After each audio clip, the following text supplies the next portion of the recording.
بسم اللہ الرحمن الرحیم۔ السلام علیکم ورحمۃ اللہ وبرکاتہ۔ امید کرتا ہوں تمام دوست اب آپ خیر وفیت سے ہوں گے۔ 1209 ہجری ملا محمد مہدی راکی، یہ واقعہ ان سے منسوب ہے۔ آپ نے ہمارا تھم نیل ٹائٹل پڑھ لیا ہوگا، جنت کے چاول۔ تو یہ واقعہ ان سے منسوب ہے۔ وہ نجف شہر میں رہتے تھے اور ادھر ہی انہوں نے وفات پائی ہے۔ وہ کہتے ہیں کہ میں رمضان کا مہینہ تھا اور ہمارے گھر میں کھانے پینے کے لیے کچھ نہیں تھا۔ میری بیوی نے کہا کہ کھانے پینے کے لیے کچھ سامان لے کے آئیں، تو اسی سوچ بچار کے سلسلے میں باہر نکلا تو سیدھا وادی السلام آ گیا۔ وادی السلام دوستو نجف شریف میں بہت ہی قدیمی اور بہت پرانا قبرستان ہے، جہاں پر حضرت ہود علیہ السلام اور حضرت صالح علیہ السلام کی بھی قبور موجود ہے۔ وہ کہتے ہیں کہ میں نے کیا دیکھا کہ چند عرب آئے ہیں، ایک جنازے کو لے کر جنازہ پڑھایا اور قبر کھودی، میت کو قبر میں رکھا، تو انہوں نے میرے ذمہ کام لگایا کہ اب ہم جا رہے ہیں، باقی کے معاملات آپ نے خود سنبھالنے ہیں، تلقین وغیرہ آپ نے خود پڑھنی ہے، یہ اس کو دفن کر دینا۔ وہ کہتے ہیں کہ میں نے کیا دیکھا، اتنے اللہ کے نیک بزرگ عالم دین عرفان کی منزل پر فیض تھے۔ کہتے ہیں کہ میں جیسے ہی قبر میں اترا کہ اس کے باقی جو معاملات ہیں دفن کے وہ مکمل کروں، تو میں نے دیکھا کہ قبر میں سے نیچے کوئی رستہ جا رہا ہے، کوئی جگہ بنی ہوئی، تو نیچے اتر گیا۔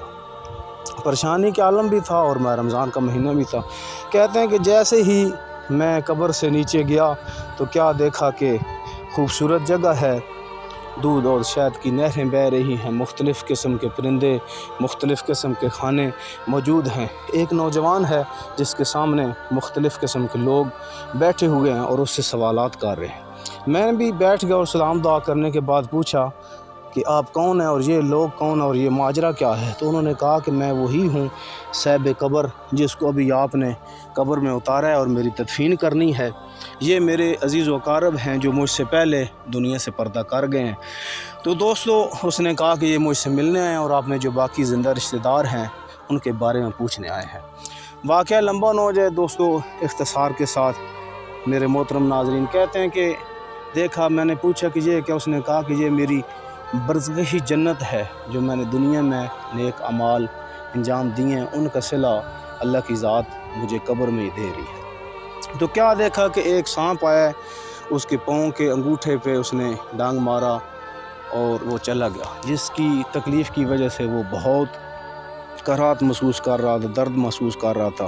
میں نے پوچھا یہ کیا معاملہ ہے؟ کہا کہ ایک دن میں بازار سے گزر رہا تھا، ایک دکاندار اور ایک گاہک، ان کا آپس میں معاملہ تھا وہ لین دین کا، تو میں نے بیچ میں کہا کہ چلو 50 درہم تم چھوڑو اور 50 درہم تم دو، کیونکہ دکاندار حق پہ تھا، اس لیے اس نے وہ 50 درہم کا نقصان اٹھایا، تو یہ اس کی سزا مجھے اللہ کی ذات دے رہی ہے۔ دوستو ایسی باتیں کرتے کرتے انہوں نے کہا کہ مجھے تو لیٹ ہو گئی ہے، دیر ہو رہی ہے، کیونکہ میں نے گھر جانا ہے افطاری کا سامان۔ تو اس نوجوان نے مجھے کچھ کچے چاول دیے، کہا کہ یہ لے جاؤ، یہ جنت کے چاول ہیں، یہ تم بنا کر اپنے بیوی بچوں کو کھلاؤ۔ کہتے ہیں دوستو جب میں آیا گھر، ان کو بنایا تو اس کی خوشبو ایسی تھی کہ اس دنیا میں اس کی کوئی مثال نہیں ہے۔ سب دوست احباب نے پوچھا کہ یہ کیسے چاول ہیں؟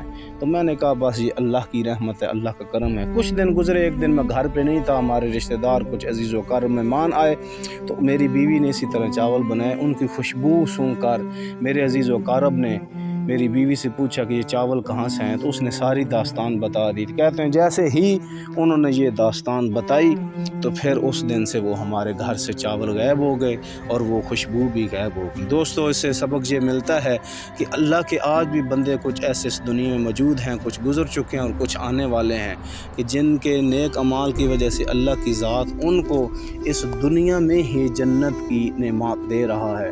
تو آخر میں ہم دعا مانگتے ہیں اللہ تعالیٰ کی ذات ہمیں بھی ہمارا خاتمہ بالایمان پر فرمائے اور اس دنیا میں بھی اور اس دنیا میں بھی ہمیں جنت نصیب فرمائے، محمد و آل محمد کے صدقے میں، اور ان کے صدقے میں یہ پوری کائنات رزق کھا رہی ہے، اللہ نعمات دے رہا ہے۔ اللہم صلی اللہ